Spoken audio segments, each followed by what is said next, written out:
And let us welcome 17 new leaders of disaster management in ASEAN.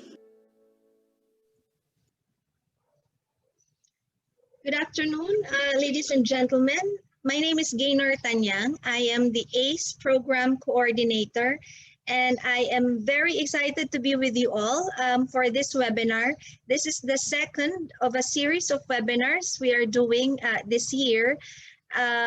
This was supposed to be the last year of the implementation of the ACE program, where we would have had about 125 graduates of the ACE program.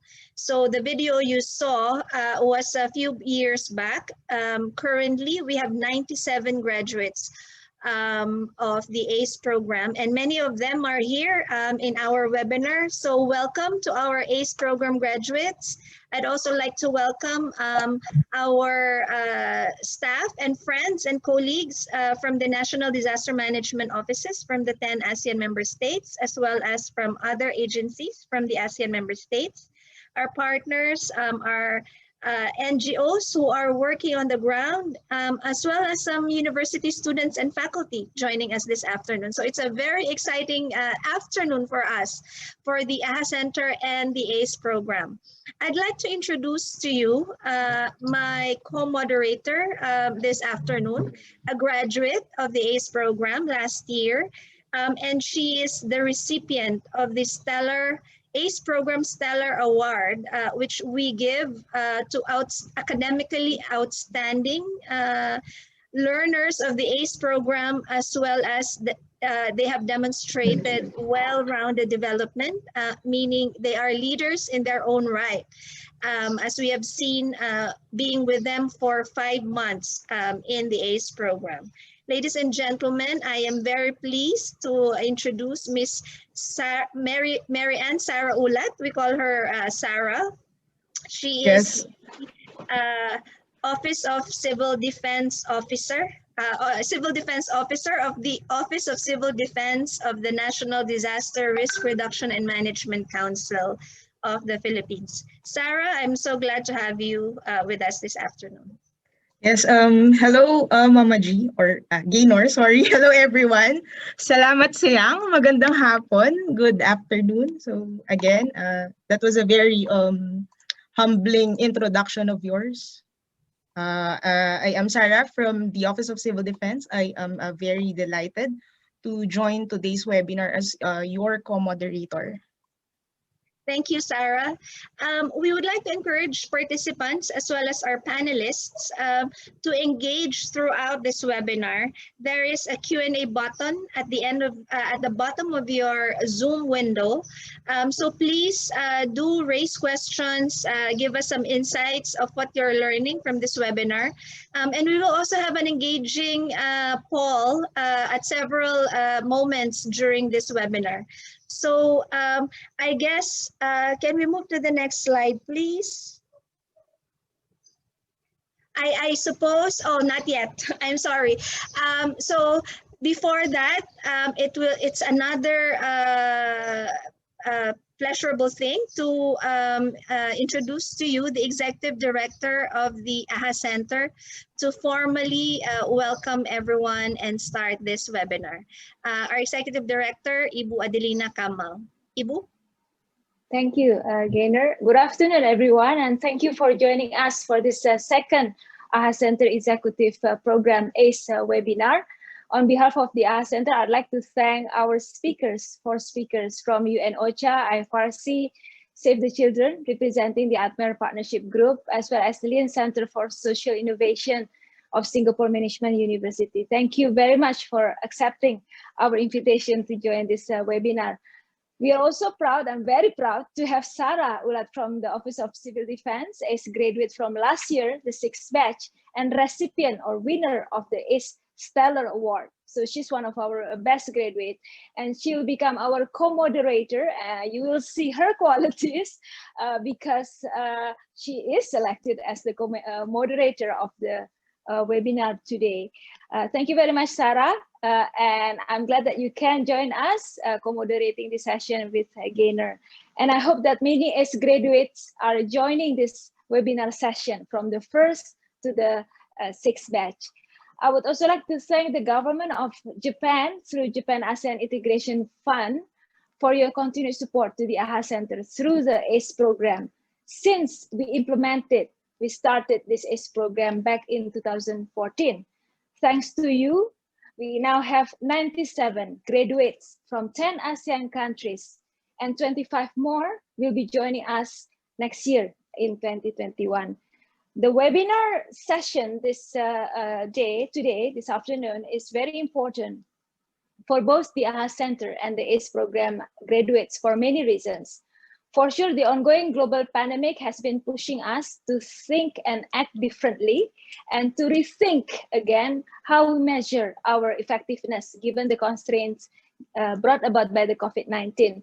However, even before COVID-19, the questions about measuring effectiveness have been always important aspect for every disaster manager and humanitarian actor. This include questions such as what is the success factors, what indicators to use to evaluate our effectiveness in response, in coordination and collaboration, how to determine that certain response or coordination or collaboration with partners have been effective. Often one success factor for one agency may not be the same as another success factor for the other agencies. For the AHA Center, monitoring our work plan, our activities, both at the impact and output and activity level, doing after action review every time we have major scale disasters are things that we do seriously. For example, the after action review done after Typhoon Haiyan in the Philippines in 2013 led to the creation of the vision of One ASEAN, One Response, as well as major improvement in our disaster response mechanism. And the after action review that we did for the multiple responses in 2018 led us to the current rethinking of the AHA Center.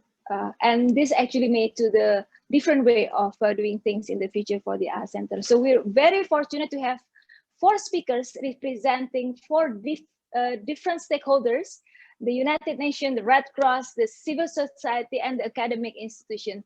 And I can assure you we will have rich perspective from them on this issue that we can use to improvise and adapt to enhance our coordination, our response, and our collaboration. Thank you again and enjoy the webinar. Back to you, Gaynor.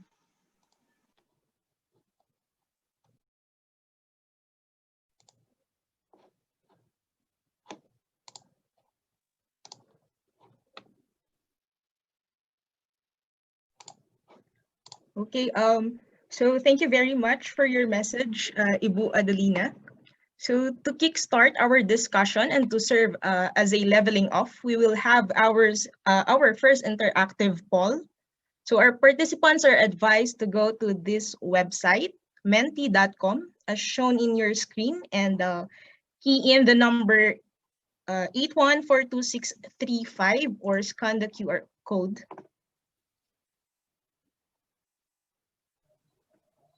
Yes, so this is our first interaction with our participants. We're starting with that, hopefully to kickstart the discussions. I just would like, while everyone is still registering, I'd like to take note of one question from our participants when they registered. The question is from Arif Ahmad. How is the flow for disaster response usually conducted for an effective effort after disaster happens, and how to manage the collaboration and coordination in a good way when almost all aspect is coming and going to help an impacted area. So I'm sure, Sarah, this is a very familiar situation for you. How do you actually manage multiple stakeholders when you're already managing a disaster? So for our participants, please do listen in. This is exactly what our speaker, Ms. Victoria from UNOCHA, will talk about. But in the meantime, can we see what's going on now in our Menti slides and just have a look at the questions there?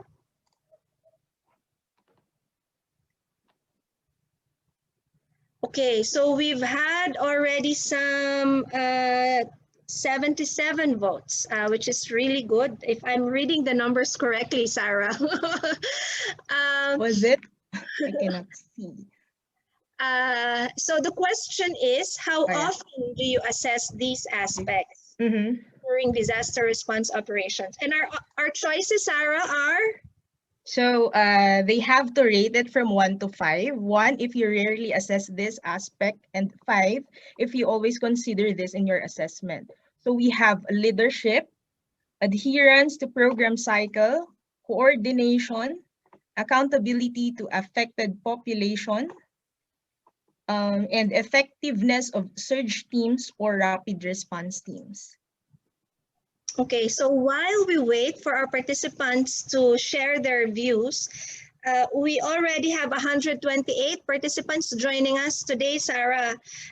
So probably they're still thinking about their response. So let me ask you, in your perspective, why do you think these elements are important? Is there any one specific element that's very close to you based on your experience?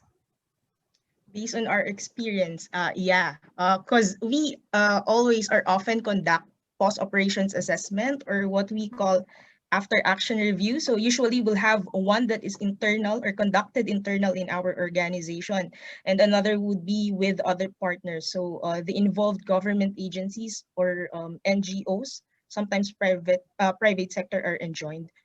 So in that assessment, so we see the importance of conducting such because we get to reflect or review our previous decisions and then reassess if we are still on track and if our actions are still relevant, because in a disaster and in emergency, changes often there are always changes or developments, they are inevitable, and so that we can also realign the future course of our operations for us to achieve our set objectives. That's so nice to hear, Sarah. The question of relevance, it doesn't only start in the beginning. It's a continuing question you have to reflect on, right? And Yes. looking at the responses here, we have 67. Perhaps Victoria is a bit excited as well to see that a lot of our participants actually assess more often coordination more than the other aspects. So Sarah, can we request all participants to, yes, continue to send in your votes and do not exit the Menti. We have two more slides and questions for you at Menti, but we have to continue because we have four of our dear partners and experts to speak to us about their own perspectives on this topic. Sarah? Okay, so we'll see later after the presentations if our audience will still rate them the same. So without further ado, let us now dwell on the meat of this activity. Let me introduce you to our first two presenters. First would be our partner from the United Nations Office for the Coordination of Humanitarian Affairs, or UNOCHA. So where else can we find the most appropriate expert to discuss on the assessment of effective coordination, but from UN OCHA, having a tagline that says coordination saves lives. So in our country, OCHA Philippines is one of the most valuable partners of the NDMO as its counterpart in the government. Joint undertakings that we have include strengthening of information management system and development of disaster response tools and services.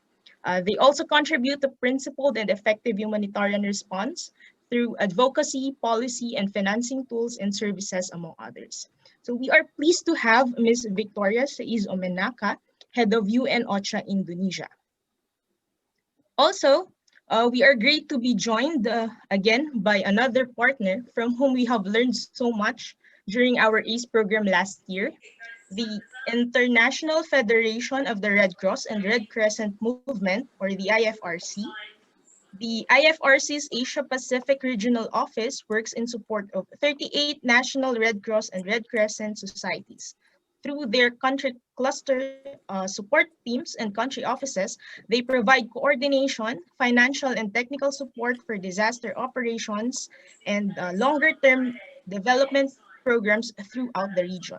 So in the country, the Philippine Red Cross is even considered as one of the key players in our fight against COVID-19, specifically in terms of laboratory testing nationwide. So we will hear later the perspective of our expert, Ms. Nurhayati Ahmad, Operations Coordinator of IFRC Asia Pacific Regional Office. But for now, over to you, Ms. Victoria, for the first presentation. Thank you very much, Sarah, and good afternoon to all colleagues, and in particular ACE participants. I want to first of all thank the AHA Center as well as Ibu Adelina for the opportunity to speak here today. We in OCHA, UN OCHA, are always proud to be part of the ACE program. I remember attending graduation ceremonies and being very impressed with the quality of the graduates, and it's an honor also to think that we can contribute to the future leaders of the AHA Center as well as ASEAN and the region in the area of disaster response. What I want to present to you this afternoon is on measuring the effectiveness of operational responses. But what I want to speak about today is basically how do we measure whether disaster response is effective or not. Let's go to the first slide, please. Basically, I want to give you a bit of a background, and I know that many of you are very familiar with this, so I'll go over this very quickly.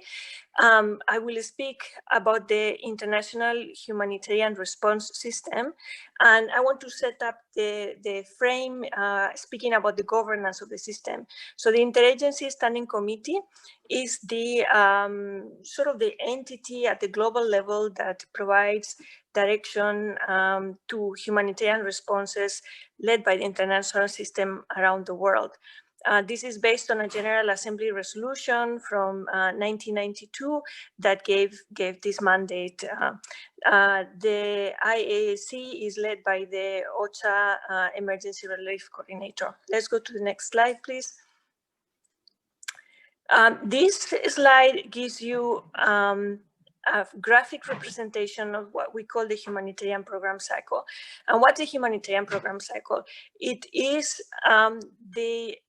from the moment that a disaster event occurs until the time that the response is over. There is a series of steps that we undertake to make sure that we provide the best possible response.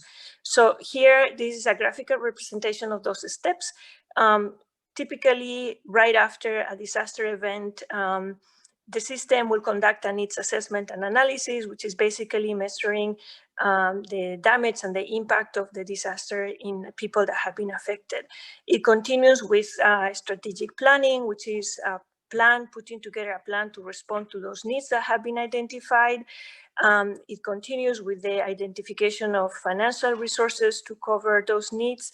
And then there is implementation and monitoring of the plan, the time when the response takes place, and at the same time is being monitored. The final stage is the operational peer review and evaluation. And you're probably thinking, well, why is it giving us the entire program cycle? If what we're discussing today is measuring effectiveness, because we typically think of measuring effectiveness as something that happens at the end of the response. And the reason why I'm putting this in front of you is because actually measuring effectiveness, it starts from the beginning. It starts from the moment that we conduct a needs assessment. And let's go to the next slide, because I want to speak to you a little bit about how this is done. Under the needs assessment and analysis, what we do is to collect the data, as I mentioned earlier, from different sources on a specific humanitarian situation, how the disaster has impacted people, correct? And, we collect data, we set a number of indicators that for which we collect the information, and that is what leads us to prioritize the needs. If we don't have adequate data, if we don't have the correct indicators, it's going to be very difficult later on to know whether we have effectively met the needs of affected people. We first need to know what the needs are to know that we have been able to meet the needs. Let's go to the next slide, please. Here, I want to speak a little bit about indicators. They can be quantitative, qualitative.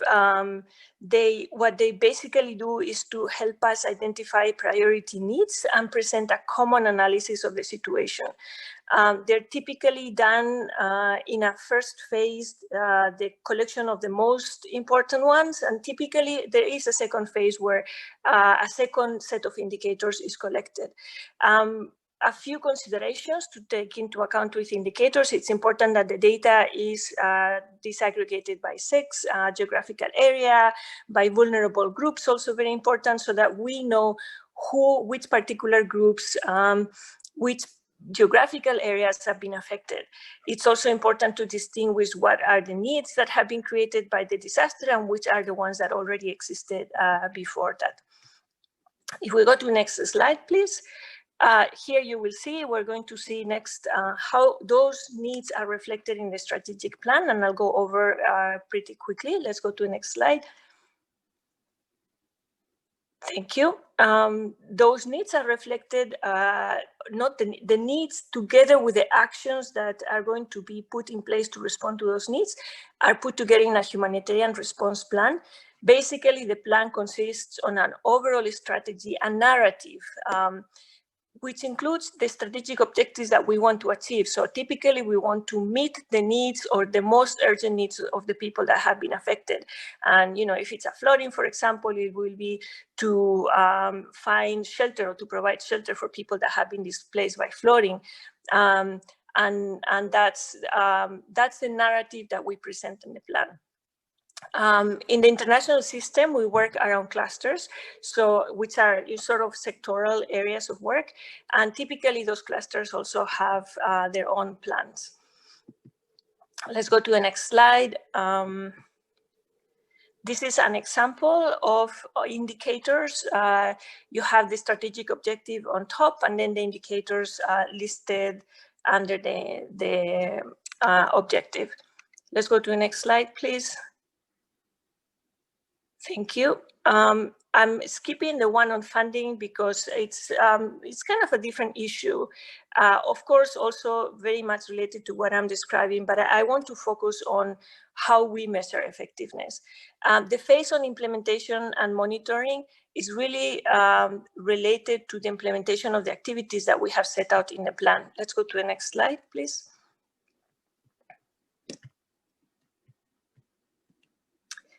There you have an example of how a monitoring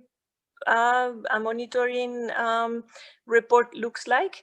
Monitoring is basically a continuous process. So on the basis of the indicators that we have collected, we will periodically collect additional information to see how those needs are evolving with time, and we reflect them. Usually we reflect them in a report that looks like the one that you have on the screen, where we basically report on the evolution of those indicators. Next slide, please. The final stage, the operational peer review and evaluation, is the one that is specifically designed to assess to what extent we have been able, with our activities, we have been able to meet the needs of the people that have affected, and to what extent our response has been effective. In the international system, there is two main, let's go to the next slide, please. Two main types of assessment. The first one is what we call the operational peer review. It's an internal management tool that is conducted within the first 90 days of a disaster response. So very often it happens at the same time as the response is still ongoing.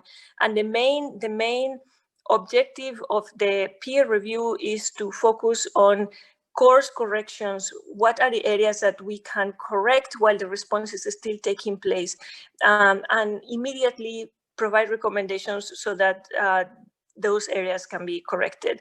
It is typically conducted by peers, so by other humanitarian responders not involved with the response that is being assessed, of course, but that are maybe in another country or in the region, and they come and look at what is happening. These are mandatory for all large emergencies in the international system. And as I mentioned, they're conducted soon after the disaster. They typically provide a report that is short and is internal and is shared with the people that are involved in the response. The second main tool for assessing the extent to which the response has been effective is what we call, let's go to the next slide, please. Thank you. What we call interagency humanitarian evaluations, and these are quite different from peer reviews. These are independent exercises conducted by professional evaluators that look at the extent to which the response has achieved the objectives set in the humanitarian response plan that I spoke about earlier. They use a lot of the data that has been collected in the indicators and through the systematic monitoring, but they also use other sources of data, such as, for example, interviews and focus groups. They use different sources of data. It's called triangulation, so that the conclusions that they arrive to in the evaluation are as solid as possible. It's an independent team that has nothing to do with those that are involved in the response, and they follow a very strict methodology, as I mentioned. The report is shared with everybody, all stakeholders. It's meant to be transparent and is usually published in websites and shared with everybody. What are the things, thank you, next slide, please. What are the things that an evaluation looks at? The relevance. So are the objectives that have been set in the humanitarian response plan, have they been based on the needs that were identified through the first step, the needs assessment? Has the response been effective in meeting those needs? They will speak to affected people typically and ask them, were your needs met? Were there others that were not met? How do you think that the response went? They also look at coordination, and I know this was a question, but yes, coordination I think is an area that is is always evaluated, actually, because it is important to ensure that responses are well coordinated to avoid duplications and gaps and so on. If you're more interested, there is what we call interagency humanitarian evaluation guidelines. They describe the methodological approach to conducting an evaluation of a humanitarian response. They're published by the IASC. There is a sort of a board with the directors of evaluations of all UN entities that provide overview to the development of these methodologies and to the undertaking of the evaluations. They also define the process and the responsibilities of the different people involved in the exercise. This is it in a nutshell. I am happy to respond to any questions. There is so much that we can say about this. It's always difficult, I think, to measure effectiveness while a response is taking place and even after, but I hope that this is thought-provoking and useful. And as I said, very happy to continue the conversation. Thank you, Sarah, and over back to you. Yes, thank you for that, Ms. Victoria. So again, we encourage our audience to engage in the discussion and ask questions. Type in your manifestations in the Q&A chat box, and our panelists will be answering those later in our Q&A segment. So next, may we hear from Ms. Yati of the IFRC. Over to you, Ms. Yati. Thank you very much, Sarah. Good afternoon to everyone. Firstly, I would like to thank AHA Center in having IFRC as part of this panel. We are very proud to be working closely with AHA Center for ACE program as well as our other collaborations with AHA Center. I am also very privileged to have this opportunity in presenting the examples of IFRC work in measuring our impact in our operations. So can you move on to the next slide, please? Yes, so this is the outline of my presentation today. I will be focusing on just 2 points. The first part, monitoring and evaluation and IFRC, it's somewhat theoretical, where I will showcase the tools that we use in IFRC to monitor and evaluate our operations. And then the second part is more on the examples of how we measure the effectiveness of our response. So the second part will actually focus a lot on the effectiveness of our surge or rapid response teams. And I will provide two examples for this second part. Can we move on to the next slide? Thank you. So as you can see here, these are the two of our tools in relation to monitoring and evaluation in IFRC. The first one is the project program planning guideline. This is the guidance manual that presents how IFRC as well as our national societies plan our projects and programs. The second guideline that you can see here is a project program monitoring and evaluation guidelines. This monitoring and evaluation guide provide our national societies as well as our IFRC technical support team in monitoring and as the guide to monitor and evaluate our program. So within IFRC, we have 7 types of monitoring that we look into. And as you can see, that is listed within the slides. The results monitoring, process, compliance, context, beneficiary, financial, and organizational monitoring. I am not going into details in any of this. You can see them within the guidelines.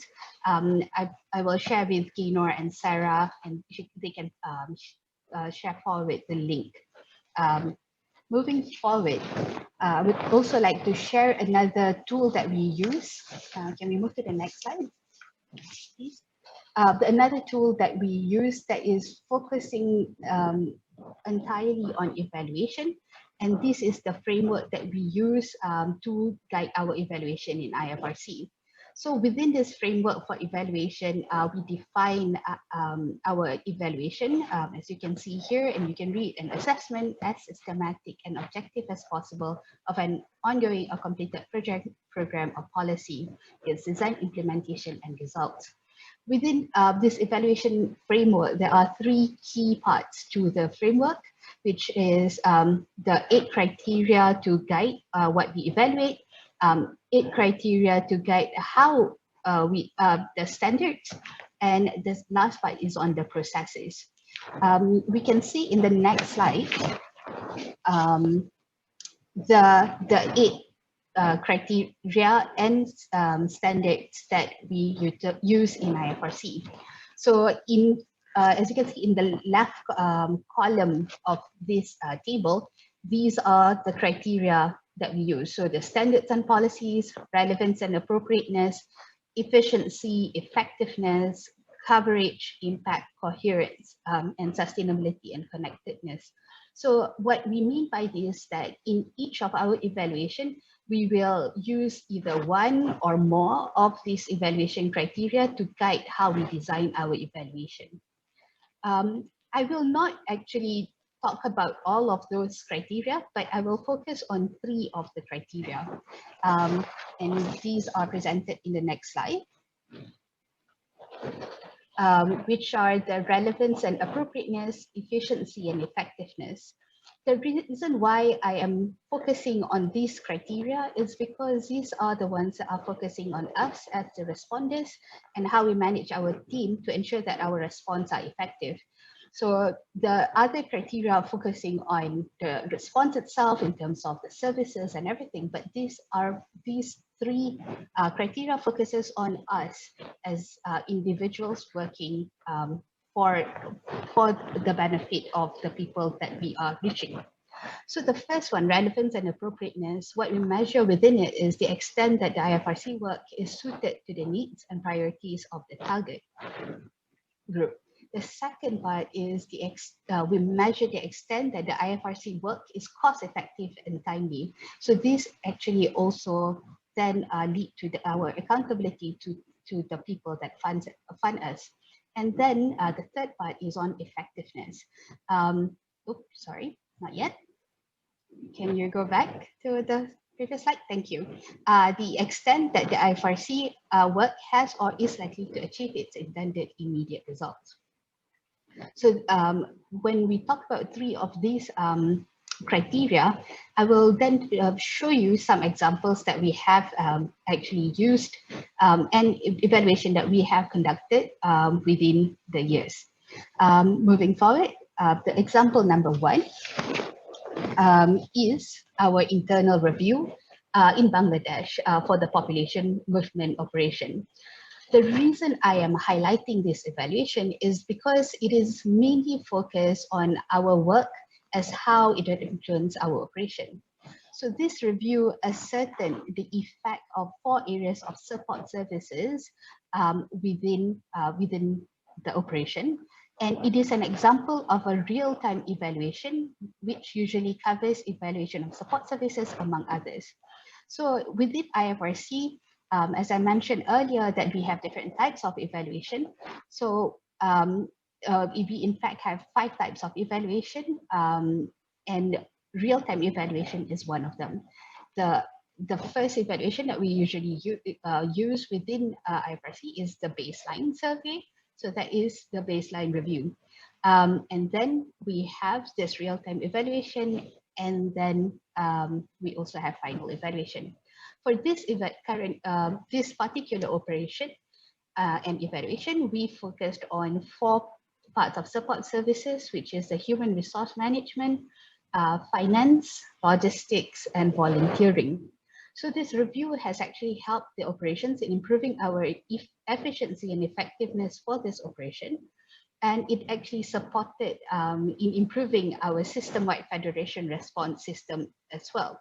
So what it did was it drew upon the best practices within the support services and taking into consideration the context and capacities of the federation, Bangladesh Red Crescent Society, and the movement partners.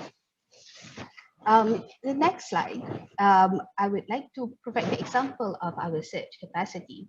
So the second part this one is to provide some insight on how we measure the impact of our search capacity. As you may already are aware of, IFRC is our national societies mostly are developed with our volunteers. And the search capacity usually comes within our volunteer groups as well. So it is important for us to make it as professional and as measurable as possible so that we can measure it properly and make sure that our support to the people that we want to reach are the best. So we actually are going through a search optimization process, of which one of the focus was on utilization of a performance management and appraisal as a measure of our response. So within this framework, you can also find this online. It has a core competency framework which clearly sets out what knowledge, skills, and behaviors are required to perform effectively in a search response operation. And at the end of the mission, appraisals for search personnel are based on the competencies, both core and technical, and which are all actually presented within this framework. Moving on, we also are starting another evaluation for our search, which starting this year, we have further developed the measurement of our support. So these are the principles that we use to actually measure the support. So there are 5 principles listed here. The first one is the search mechanism is part of a wider response system, is countable, fit for purpose, able to deploy the right people and services to the right place and the right time, as local as possible, as global as necessary. And you can read on the rest of the principles there as well. What this principles does is that it provides us as the base to measure what we see as the most important in search mechanism. And each of these principles have its own indicators, and these indicators will then help us in measuring whether the search mechanism was successful or not for that particular operation. These search principles and this evaluation will start this year and will be operational next year onwards. And that's it. That is the end of my presentation. If you have any question, you can contact me there. Then that is my email address. Thank you very much. Okay, thank you for that very informative sharing, Ms. Yati. So the surge principles and indicators would be a good reference for those who will conduct assessment. So we now heard the perspectives of OCHA and IFRC in the context of assessment in measuring outcomes for response, coordination, and management. So at this juncture, we would like to hear your thoughts. And if you have clarifications, please key in your questions in the chat box. And if you haven't put it yet. All right, so yeah, please fill in some questions, and our panelists can also respond to these questions. While I suppose many of them are still thinking about what to ask, I just would like to bring up some of the questions that came up from the registration. One question is from Sinta Kanyawati. What approach could we learn from other disasters to be better in managing COVID pandemic? Any common tools used? Can we ask Victoria or Yati to provide some perspective there? The question is, what approach could we learn from other disasters to be better in managing COVID pandemic?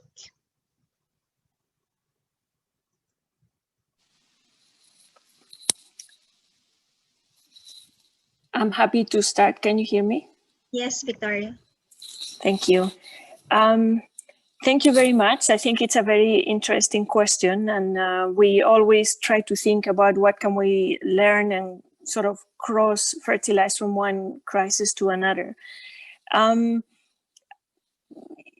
There's obviously many things that we can learn, but the first thing that comes to mind is that you know, COVID-19 being a health crisis, I think automatically one will immediately think it's a sort of a very health-oriented response. And one thing that we have learned from previous responses is that any response to a crisis or a disaster, but also to a pandemic, is actually a multifaceted response. What that means is that there are many different aspects to the response, and COVID-19 now, with the perspective of time, I think is proving that it's not just a crisis of health, which obviously it is, but it's a crisis of the economy. There is a need for protecting vulnerable groups. It is affecting supply chains, it's affecting food security. So that's, I think, the first lesson to be learned from other responses. Anytime we're responding to a crisis, we need to think that there are many different elements and many different actors.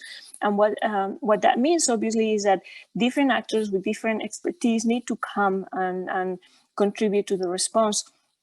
So again, as much as initially one would have thought that the COVID-19 pandemic was something to be handled by health experts, the perspective of time is proving that we not only need the health experts, but we need the food security experts and the logistical experts and the experts on the economy that are going to help us recover to the situation where we were before. I think that's a big lesson learned. In every crisis, we see that there is a need for all the different stakeholders to intervene. So not just the government, by NGOs, civil society, of course, has the big responsibility, but also universities and the private sector. Everyone has a role to play, and only through the contributions of everyone we can get to a better response. And maybe the second one that I want to refer to, and I don't want to take too much time, but the second one will be in every crisis we see that it is actually affected people that are the ones that have the the biggest role to play. And again, I think the COVID-19 pandemic is proving that it is through, communicating to people what they need to do to prevent themselves from getting the virus, we're being most effective. So by empowering people to help themselves is how we can best respond to the crisis. I'll leave it here. There's obviously a lot more that we could transport from other crises, but I'm sure my colleague in IFRC also has much to say. Thank you. Over back to you. Thank you, Victoria. I wonder if Yati would like to speak to that question, but there is another question from Masahiro Ishizeki to IFRC. According to project type, will you select and customize the criteria for your evaluation? Thank you, Gaynor. I will first address the first question, and then I will go into the second question. For this first question, I actually would like to expand on Victoria's second point first, which is on building, not like the capacity of the people on the ground. So I think the response for COVID-19 actually really pushes for us to look into localization of response. And the restriction of the movement of everyone, it's a big lessons learned, not just with the Red Cross movement, but I think overall, where we can see the restriction of movement has really limited on how we do our response. So I think it is further making us have to push on building the capacity within the countries in order for us to be able to do a pandemic response. And at the same time, the second part that I would like to put forward is on the importance of having ongoing assessments, because we are still within the pandemic, and we have to continue on assessing how the situation develops. And we are currently looking at the secondary impacts of the pandemic, and of which where the livelihoods and economic effects are more prominent. So these are the 2 points that I would like to highlight on the first question. On the second question, in terms of which evaluation criteria that we can select, so the evaluation criteria is basically chosen by when the evaluation management team are designing the evaluation itself. So there are no, we don't choose any it according to the project type, but we choose it according to what we would like to measure after the project. So within an operation, sometimes we see there are certain things that are very obvious and that needs to be addressed. And that can be one of the evaluation criteria that we look into. But sometimes we look at it at a more general perspective, and that's where we choose a wider range of evaluation criteria. I hope that answers the questions. Thank you.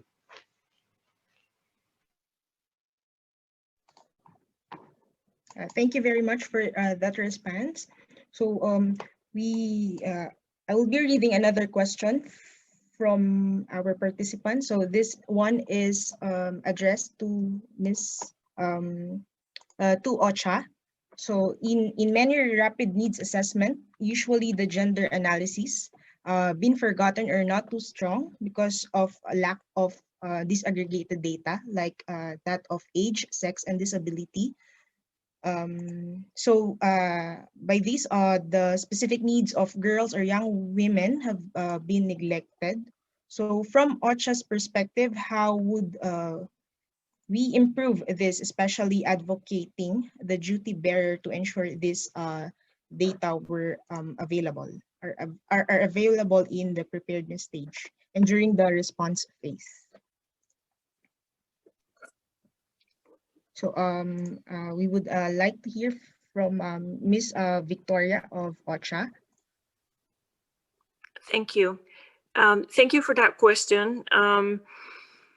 It is a very important aspect of the data collection to ensure that we are able to gather data that is segregated by gender, because we do know that the way that disasters affect women and girls is sometimes different from the way that boys and men are also affected. And they have specific aspects and needs that need to be identified. You're right that it's not always easy to do that desegregation of data, but we really need to strive for it.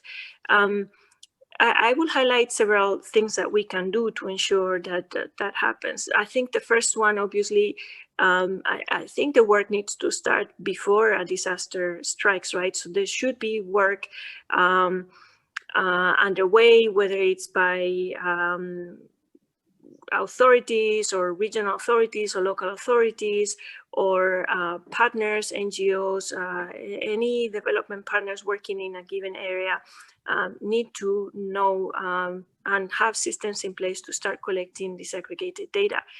What is really difficult is to do it from scratch after a disaster strikes.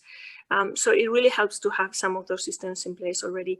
The second thing, and you've referred to it, is advocacy. I think it's important to ensure everybody is very well aware of why it is important to collect the data disaggregated, not just collected because you know, someone said so, but when people know that there are reasons and they know the reasons why the disaggregation is important, they're more likely to do so. There are systems in place, incentives in some ways that the humanitarian system has put in place. For example, donors particularly give or are more likely to fund activities or response projects that are collecting data disaggregated, and they do that as a way to incentivize the disaggregation of data and the identification of needs for gender. So those are some of the things we can do. As I said, it's work in progress, but hopefully little by little we can do better in this area. Thank you. Over back to you. Thank you, Victoria, for that response. Indeed, it is challenging, and we have a presenter later who will also share with us how we can better receive feedback from the affected communities, particularly by age and by gender. Thank you, Vanda, for that beautiful question. I'm just conscious of the time. We have another Menti question going on. So can everyone please again go back to your Menti windows or on your mobile. If you haven't joined earlier, please go to menti.com and provide this digit code 8142635. So the question is, can we switch the page to Menti, please? So the question is a little bit tricky, and I am very, what do you call this, generous today. I am giving everyone $100. So this is the question. How would you spend, how much would you spend for each of the following stakeholders to get feedback about your response? So you have to distribute your $100, and you will distribute it to government, both local and national. If you want to receive feedback from the Humanitarian Cluster System or the IASC in your country, NGO staff, both national and local, community leaders, hard to reach communities, affected population from all age groups, women and girls, and local business owners. So let's see what our participants think, how they will spend $100. And we have some answers already coming up on the board. Sarah, obviously this is not an exhaustive list of all the stakeholders in a disaster response. Is there any particular group you would spend much more on than others? I am trying to actually allocate my $100. So can I post an appeal for a budget increase? But since we are restricted with budget all the time, I would like to be wise and practical with it. So I think I will coordinate and collaborate first with the HCP or through OCHA first maybe. Because maybe they already have a recorded feedback from their partners, usually their partner in NGOs or even the community leaders or the sector of women and girls. So um, I will just request for their data or report because after all, we are partners, right? So by this, I can maximize my $100. So I can use it to reach those we don't have any data yet. So yeah, so. That's a very good strategy. Mhm. And looking at what our participants are saying, many would allocate more resources to the affected population and get feedback from all age groups. So that answers your question, Vanda. Hard to reach communities. This could be island communities or communities out there up in the mountains that we rarely hear from. So this is really good feedback from the participants, Sarah. All right, we have how many? The number is too small for my eyes. It comes with It's on age. percentage. We have 50 already. So perhaps while participants are still adding their votes,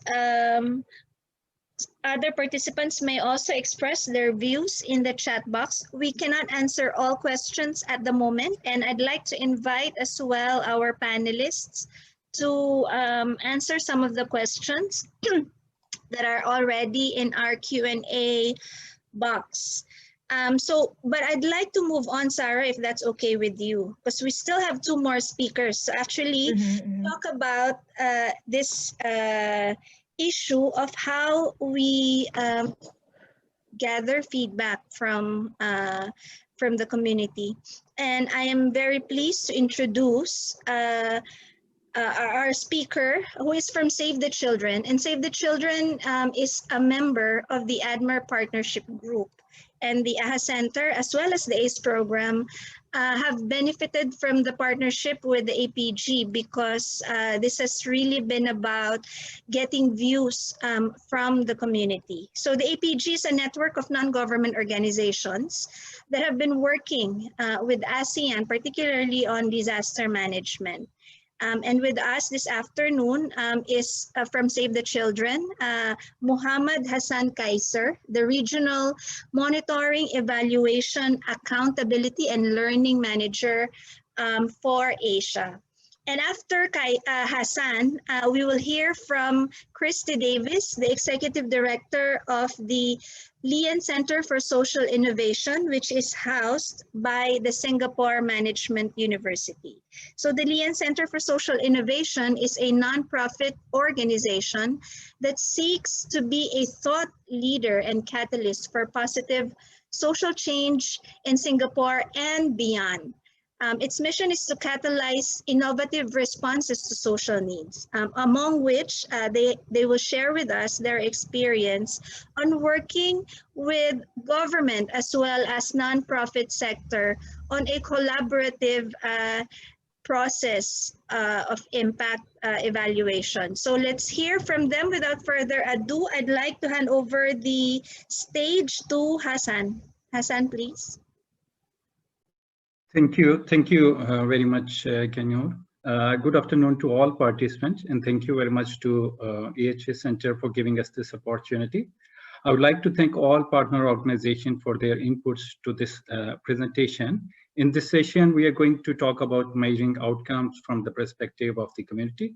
We'll also talk about why it is important to engage different groups of community and how this can be done.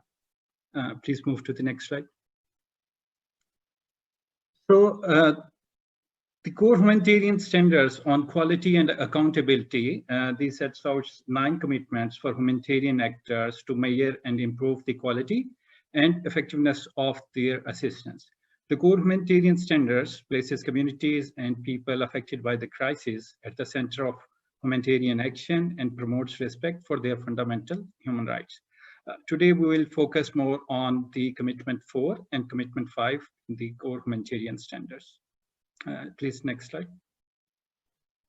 So the Commitment 4 of the core humanitarian standard, it states that people affected by the crisis, they know their rights and entitlements and have access to information and participate in the decision that affect them.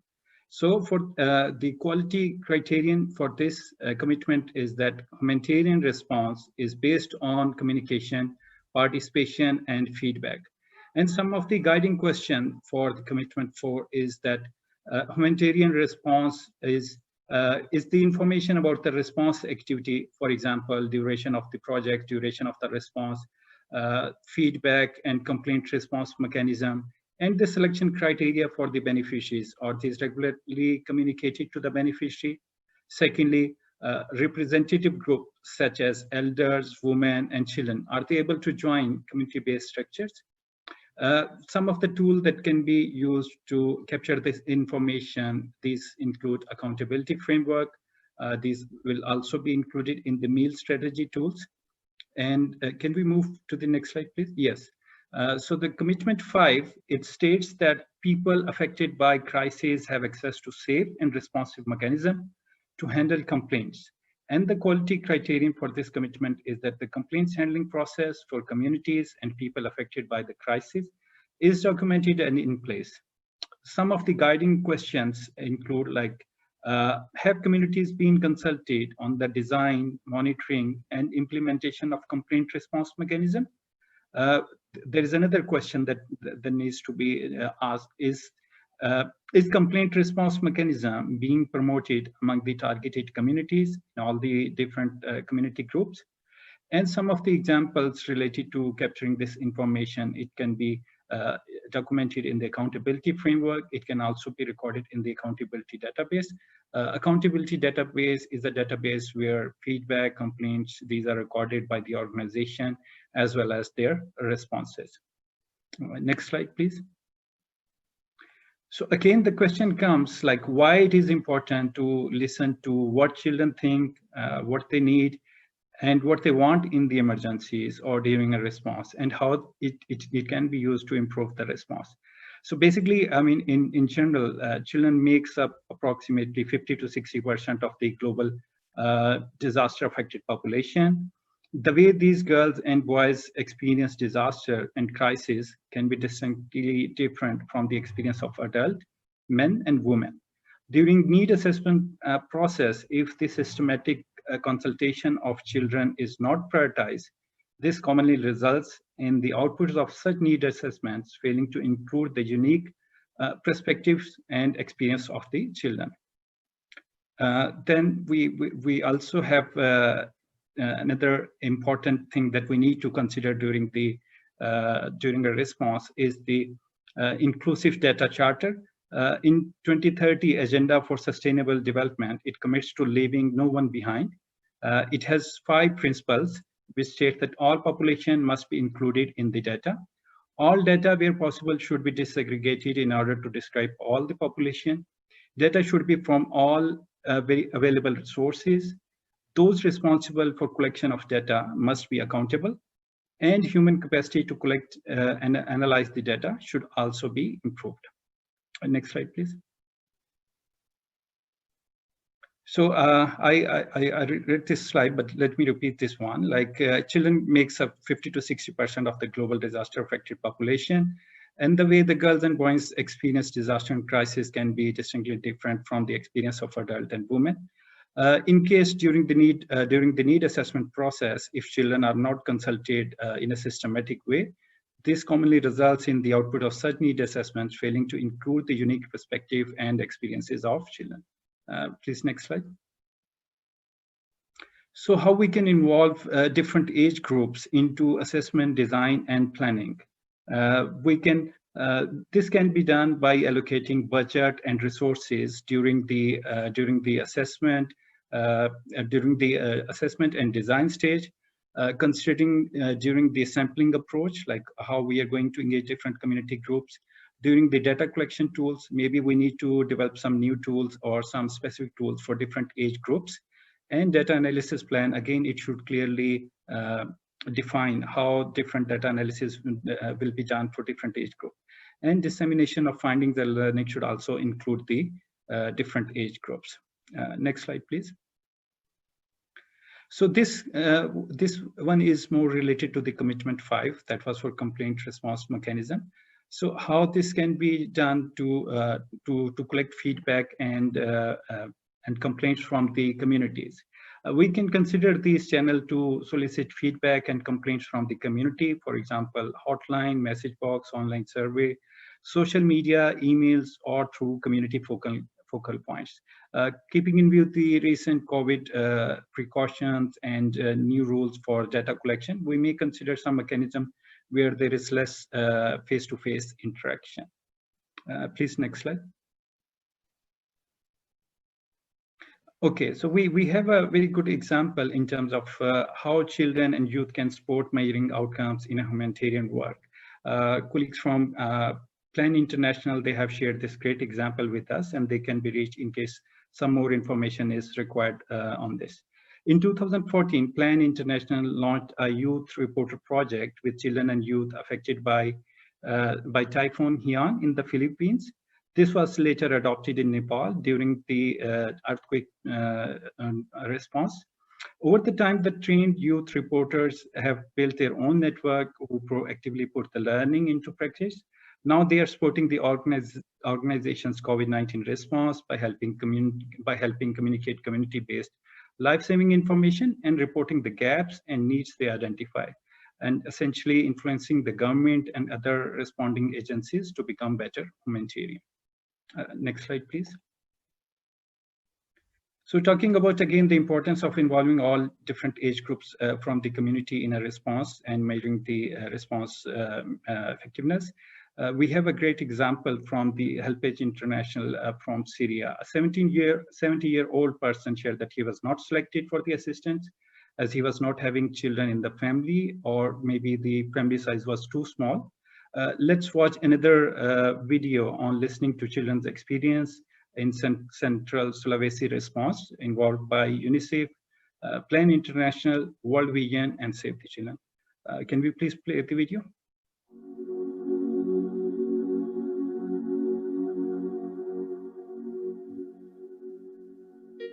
Itu gempa, saya tarik nenek saya.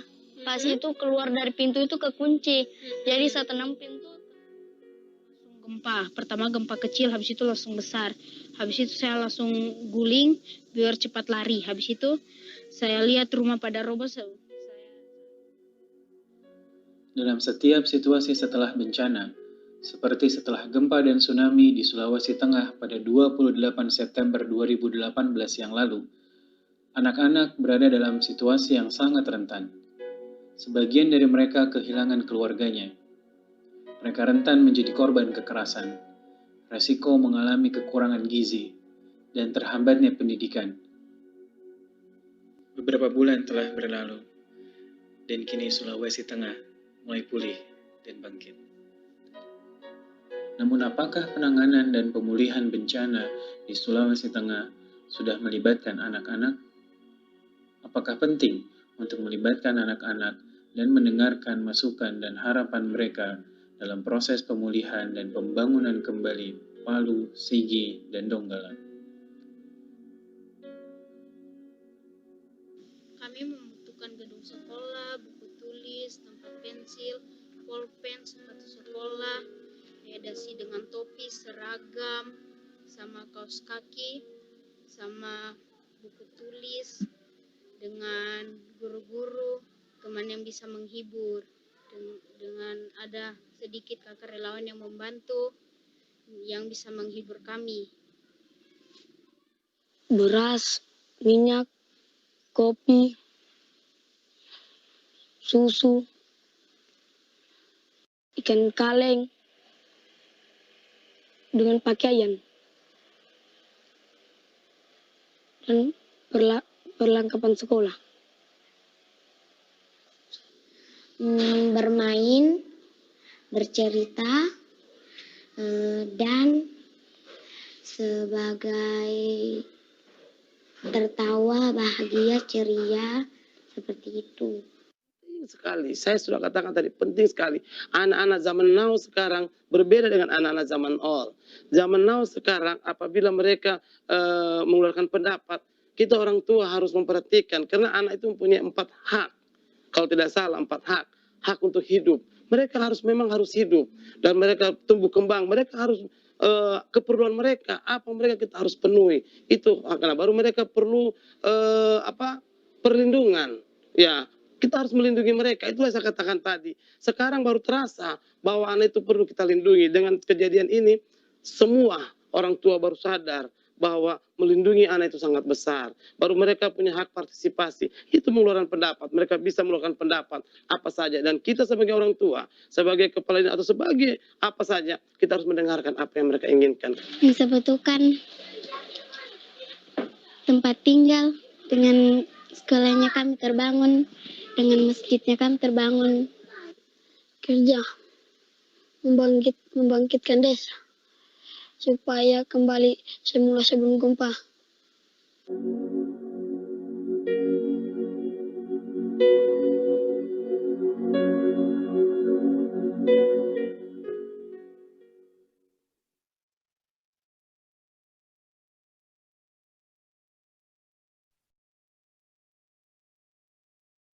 Thank you very much, and we'll be happy to take any question if you have. And back to you, Kenyor and Sarah.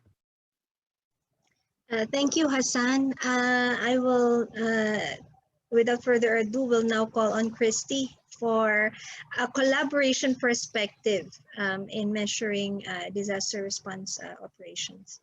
Christy? Good afternoon, Gaynor, and thank you so much. Thank you, Ibu Adelina. It's just a pleasure to see you again after a couple of years. Hello, everyone out there. My name is Christy Davis, and I know that there's some familiar faces out there, even though I can't see you. I am with the Leon Center for Social Innovation. As Gaynor mentioned, I'm based in Singapore, at Singapore Management University. Next, please. So Gaynor gave a great snapshot kind of overview of who we are. So I won't spend time here except to say that we were founded in 2006 to be a catalyst for positive social change, positive change in the lives of people, not just in Singapore, but across the region. Next, please. So you may wonder what we do. What does that mean?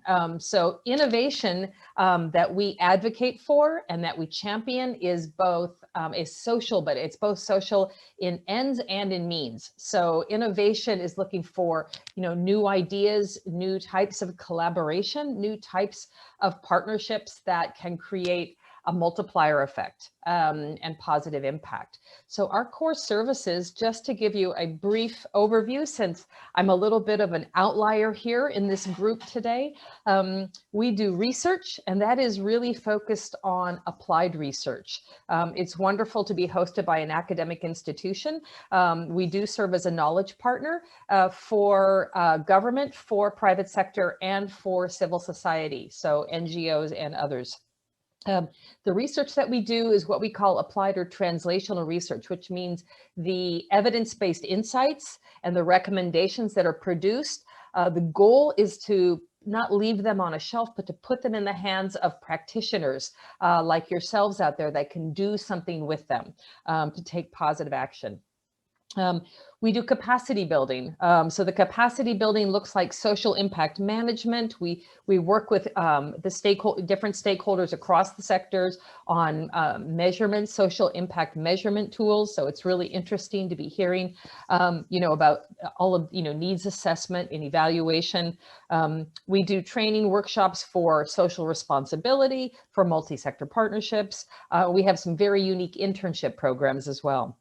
We do multi-sector partnerships and collaborations. That means that we both facilitate and spark, broker partnerships, sometimes unconventional partnerships that are anchored in socially innovative approaches. Those could include, for example, human-centered design or design thinking. And finally, outreach. Outreach means a lot of different things for us. So we convene a lot of conversations, dialogues, roundtables.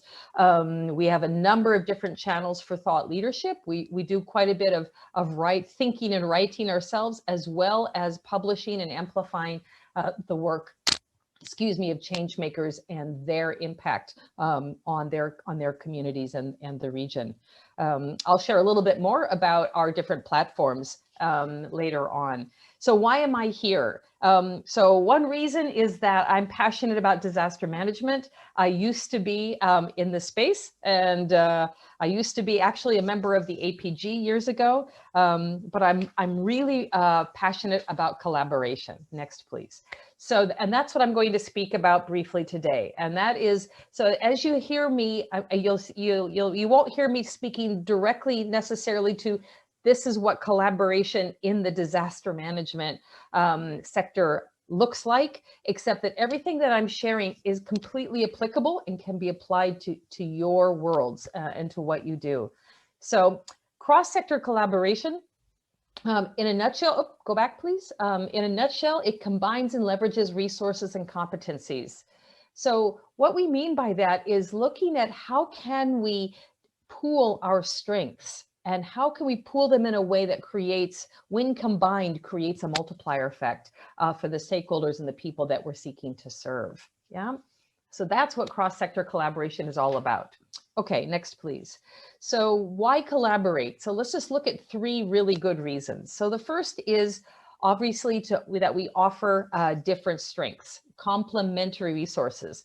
We're not like each other, but that's the point. So we can share technical expertise, different competencies, geographic reach. In the case of, let's say, an NGO, I mean, Save the Children was just speaking, they've got great community relationships, for example, other social capital and networks at the community level that perhaps a national government might not have, or a private sector partner might not have. And of course, we can pool funding and the resources, the financial resources we have. The second is innovation and problem solving. The whole key is to work with others, not like ourselves, so that new ideas can be sparked. I find if I'm in a room of people that are just like me, it's not a great environment. It's a wonderful place to be, but it may not necessarily generate a lot of new and fresh thinking and new ideas. I want to be surrounded by people that are different from me. We call it kind of creative abrasion or a creative rub, and that's where new ideas can be sparked, which new approaches can be thought of, and looking at new ways to solve old problems. Finally, quality, legitimacy, and sustainability. Okay, so what does that mean? It means that if we come together, we can design and produce higher quality solutions, right? We can focus on our core competencies, as I've mentioned, those capabilities, and sharing those, not only those, but the competencies, but the trusted relationships that we may all have, so that we can gain, that produces greater legitimacy for each of the partners and more sustainable outcomes. Yeah. So again, why collaborate? If we look at the next slide, this is a no-brainer. Everyone's going, yes, we know this. This is our world. This is our life. But if you just look at some of the components of complexity, there is no way that any one of us working alone can tackle any of this and address any of this. So the next, please. So then when I was thinking about disaster management, of course, as you well know, disaster management, you live it and you breathe it every day. And so I was just actually looking around for some models that show kind of the complexity or the system of disaster management. And I had a really hard time finding even an image that I could use here. So I guess the whole point of the complexity of your world, the disaster management and the response world, is that we do need new mindsets and a new consciousness, really, to solve our big problems, and also about who does what with whom. Perhaps we can think about some unconventional ways to get things done. And part of the reason is that traditionally government, private sector, and civil society we're in very kind of siloed spaces, but more and more we see each of our sectors moving together, kind of like a Venn diagram, and the boundaries across our different spaces are blurred. and overlapping. So I think it makes a lot of sense to invest the time and patience to focus on shared goals and to work towards those. Yeah. Okay, the next, please.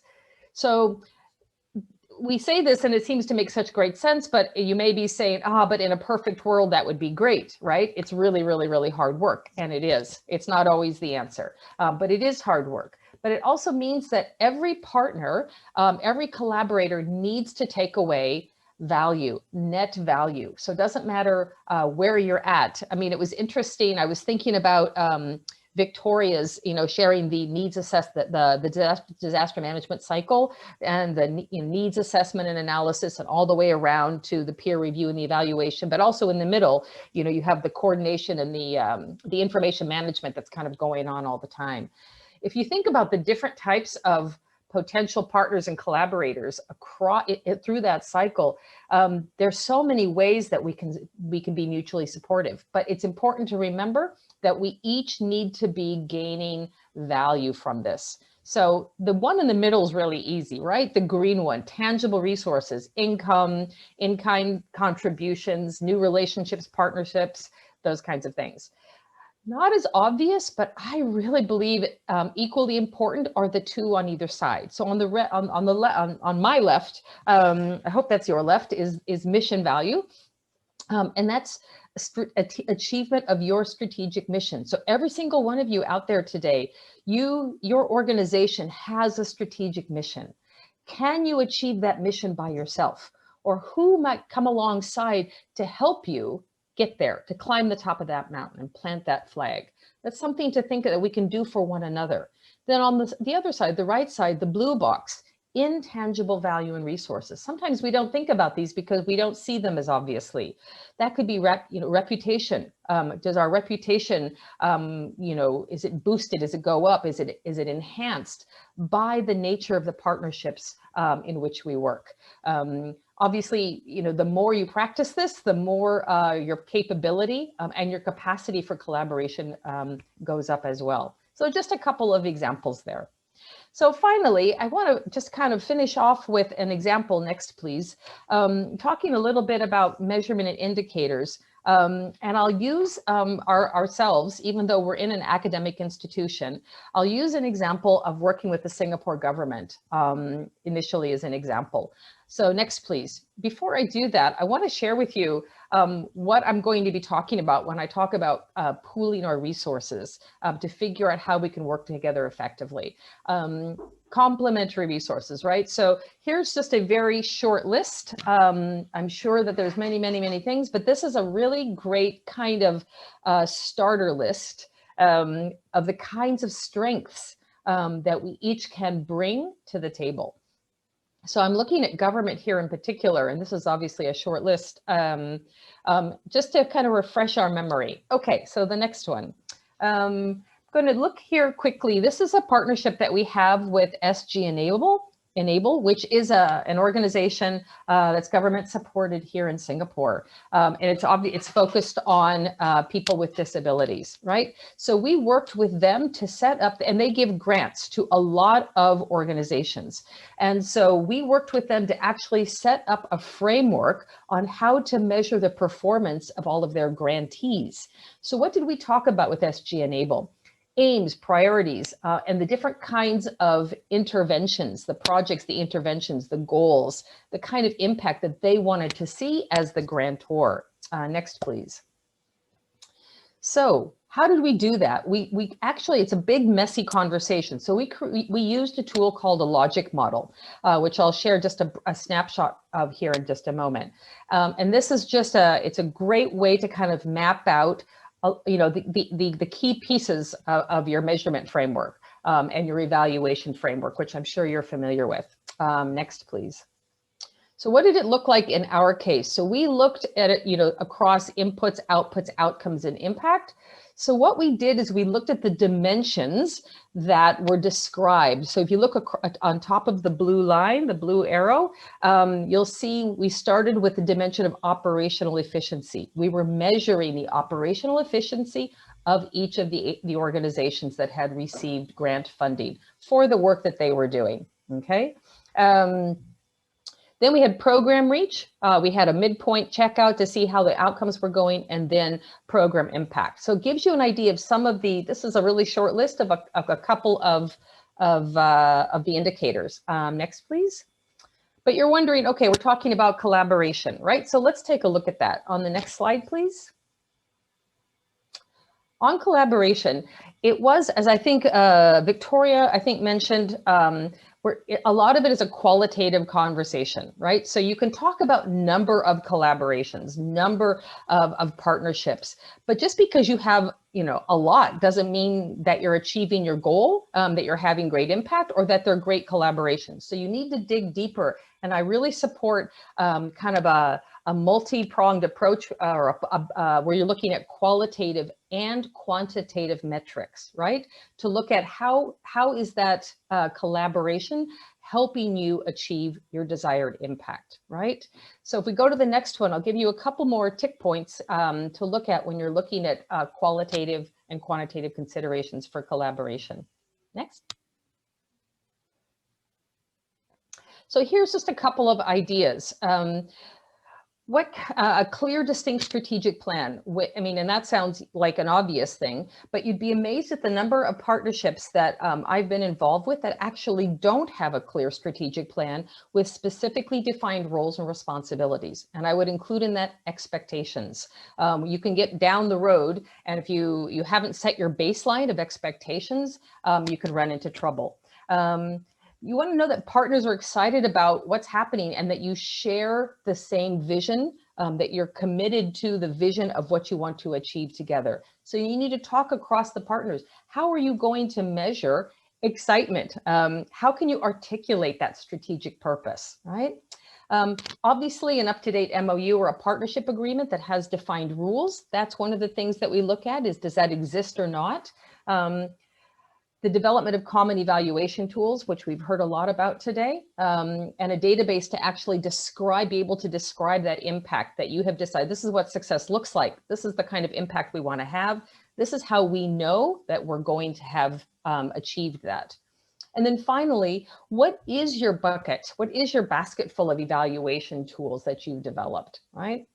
So I know I'm out of time, but I do want to share one more tool that we use that we find very valuable in helping to facilitate conversations around indicators with the different stakeholders. And that is to make sure that when you're looking at the different stakeholders and the different potential partners, that you look at the value that each partner contributes to the mission of your initiative. Okay, so we talked about those different types of net value that a partner will gain. It's also what they contribute. So it's also going out this way.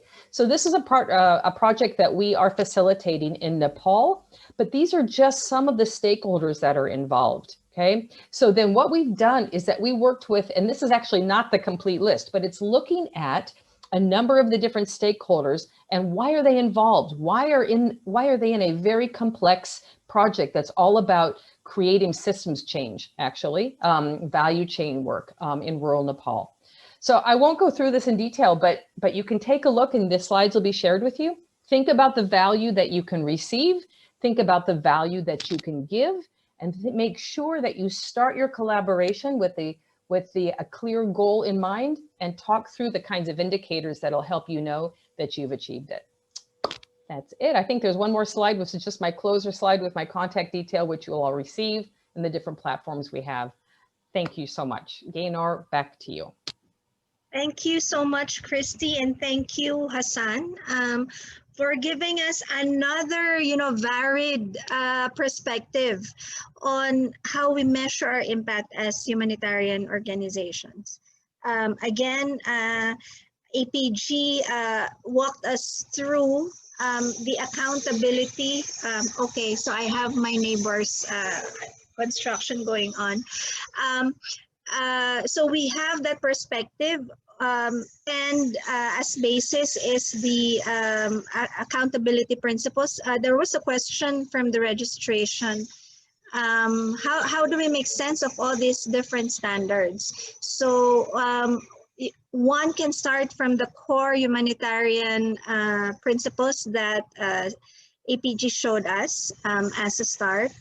And then Christy walked us through how collaborations can be measured. And we know, Sarah, right, that a humanitarian response is not, does not take place in a vacuum. You work with a lot of partners because you need to work with a lot of partners. So again, thank you to all our speakers. We've completed the presentations for today, and we'd like to hear from our participants. There's a few more questions on the board and on the question and answer screen. I'd like to call on Victoria again for one pending question from Yazid. When COVID broke out, there is a recovery program running. How can an efficient and effective system in monitoring and evaluation be done with the constraints on the movement? So Victoria, do you have some words on that before I read questions on collaboration and working with communities? Thank you very much. Indeed, an evaluation of the COVID-19 response will look like, in terms of at least the criteria utilized, it will look like any other evaluation of response to a disaster, right? We will look at the relevance of the response, have the activities that have been put in place to respond to the pandemic, the right ones. We will look at impact, have those activities had a positive effect in improving the lives of the people that were affected by the pandemic. We will also look at sustainability. Has the response been sustainable over time? We will have to look at coordination, have the different stakeholders that have taken part in responding to COVID-19 coordinated with each other, avoiding duplications, avoiding gaps, and making sure that they ensure as much coverage as possible. So relevance, impact, effectiveness, efficiency, coordination are some of the criteria that are generally utilized. I know that Hayati, for example, has made reference to those, so has Chrissy. I think those are standard criteria and questions in any evaluation, and an evaluation of COVID-19 in that sense will be very much on the lines of evaluations that have been done in the past. We've had evaluations of disaster responses, but there has been evaluations of the Ebola response as well, for example, which is a health emergency. I hope this is useful. Thank you. Thank you, Victoria.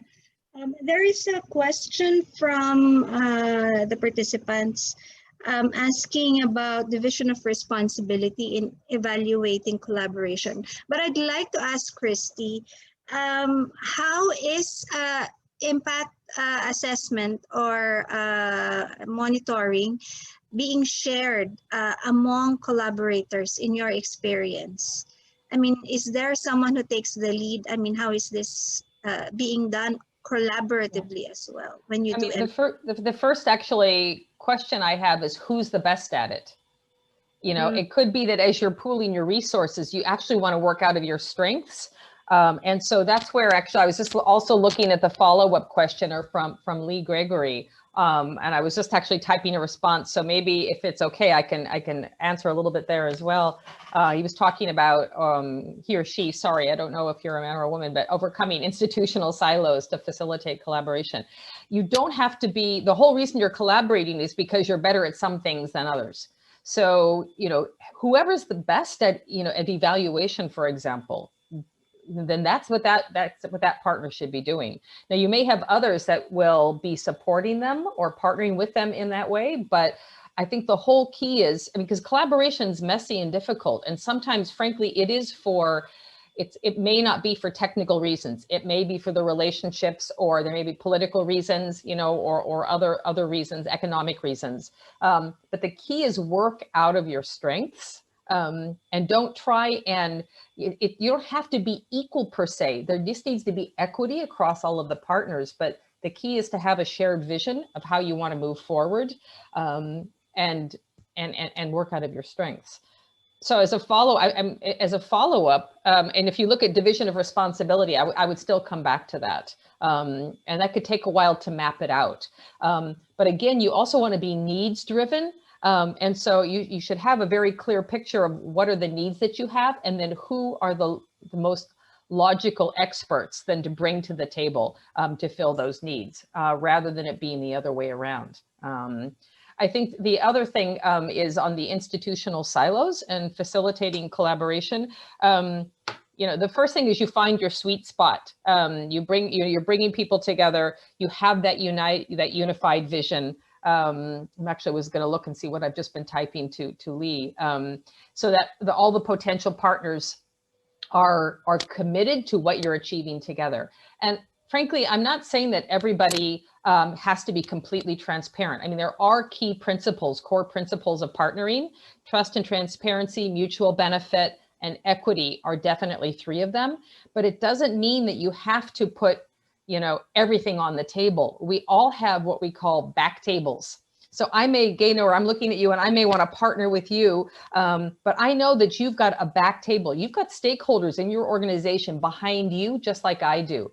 And so we need to be respectful that there are organizational challenges or limitations or priorities that may not all be visible, even though you and I have a trusted relationship. So there's got to be sharing of both reward and risk as you move forward. Anyway, I'll stop there. Lee, I'll put a couple of other points. I'll put a couple of other things in the chat just so I don't take up too much time. All right. Thank you, Christy. I'm interested in Yoon's question. Do you believe in equality among different sectors? And I'd like to ask Sarah, given that the NDRRMC as a council is a community of various stakeholders, it's not so much a question on whether there's equality, but how do you achieve coherence, perhaps, or a certain level of collaboration so you move forward, you move forward with your real-time, did you call it real-time evaluation at certain points in time of your response? Yeah. So as one coming from the government, we value interagency or organizations, initiatives, and the response. So the whole of society approach, as they say. So given also that the resources are limited. So partnership, we value partnership in disaster response because, yeah, as they say, effective coordination and collaboration is a force multiplier in emergency response. It reduces duplication and competition, and it promotes enabling environment for different agencies and organizations with common goal to complement each other and give added value to reach and serve a wider population. Thank you, Sarah. I remember one of our, well, it's a different topic, so I will not mention it anymore, but it's related to, I wanted to go back to what IFRC shared with us, to also look at our response teams and how we are also measuring their level of responsiveness as emergency response teams. Okay, we have some more questions, but before that, do we have anyone from the panel who would like to focus on one question in particular? There are several questions actually asked at registration stage, asking about measures or indicators for prevention and mitigation, as well as recovery. But since this webinar is focused on response phase, that becomes really the focus of our discussion this afternoon. But from the ASEAN perspective, the preparation for the way we apply everything you've heard so far, how do we work with the 10 ASEAN member states, how we work with the UN agencies, with IFRC, is within what we call the One ASEAN, One Response vision. And it's also elaborated in the ASEAN Joint Disaster Response Plan.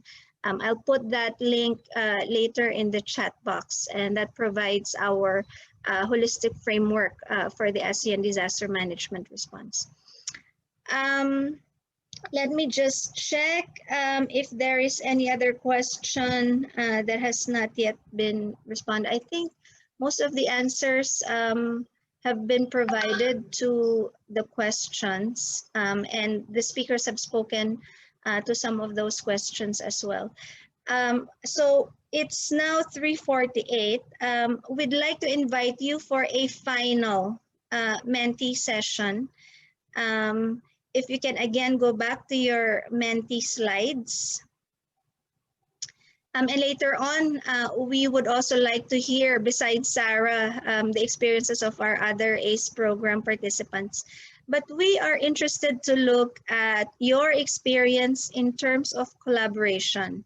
So at menti.com, please enter 8142635.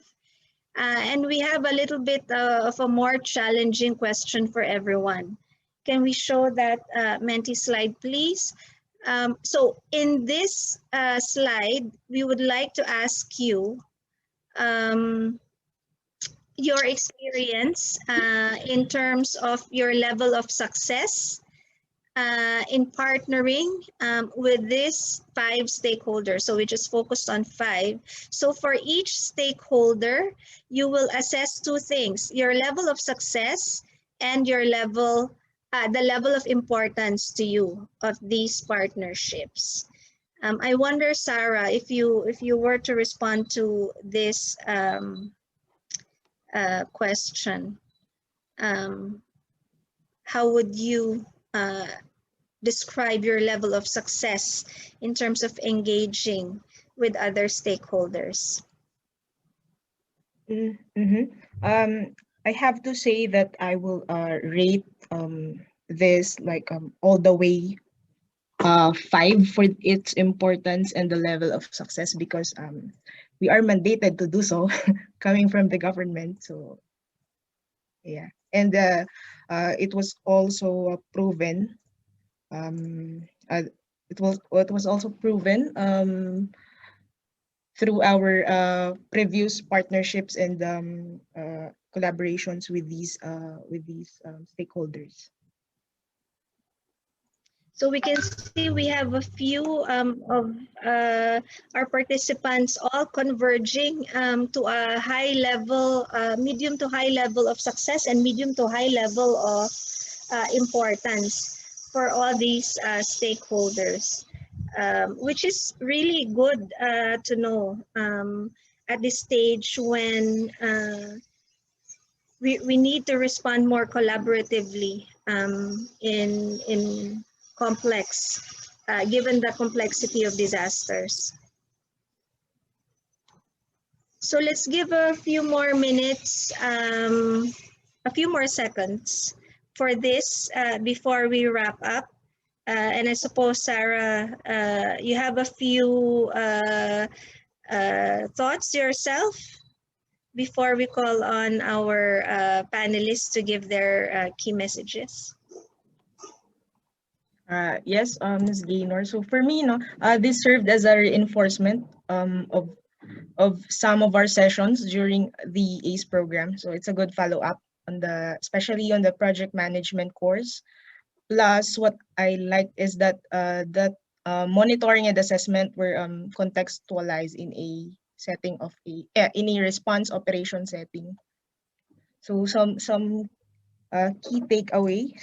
So I like the manifestation, or the one that I got from Miss Christie. So a creative aberration or creative spark is often constructive. So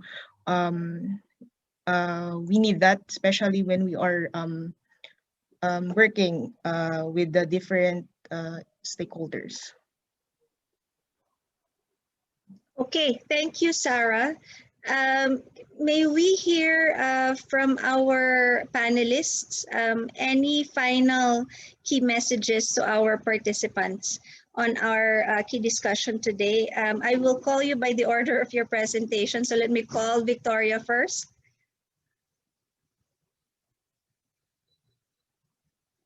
Victoria, your mic is off. Sorry, can you hear me now? So from my side, to underline that,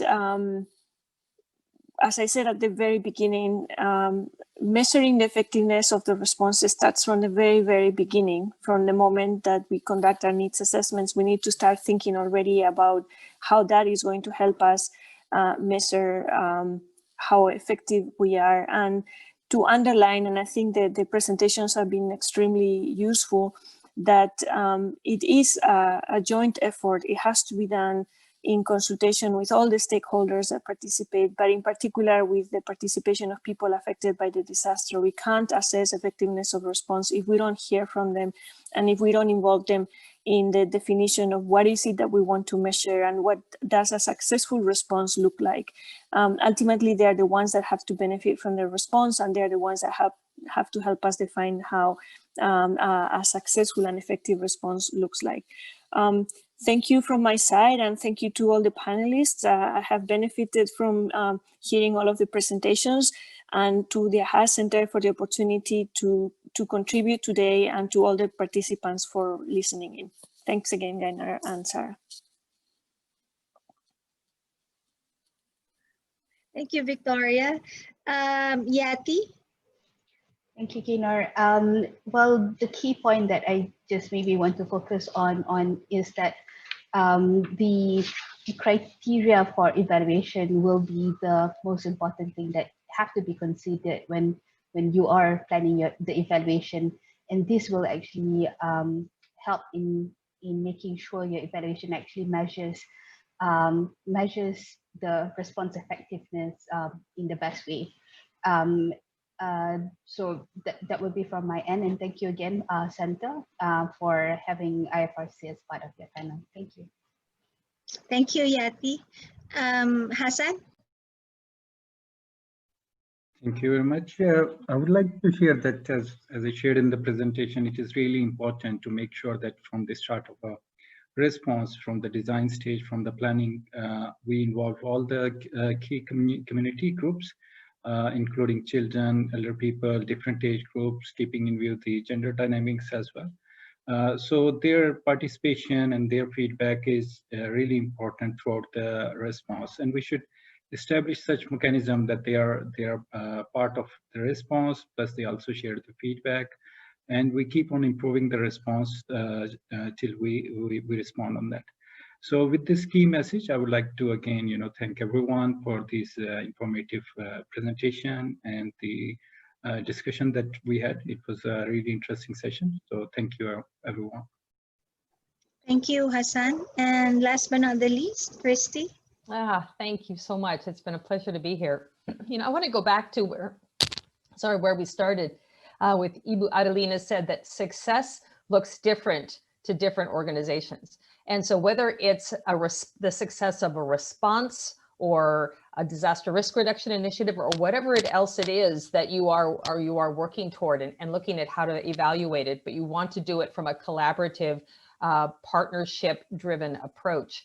I think it's really important to keep in mind that it's not for the faint of heart. Yes, it's really hard. There are issues with power, and what does equity mean when it seems like there's the powerful and the smaller guys in the community, those that have the voice, the big voice, and those that don't seem to have much of a voice. I think it's really important to think of collaboration and success, that it has to be what we call an omni-win. Omni-win, O-M-N-I. So it comes from the Latin for all, right? Omnis, right? So an omni-win means that value It's not just, you know, a dollars and cents thing or a power thing. It's value is added to all partners and all stakeholders in a multitude of ways.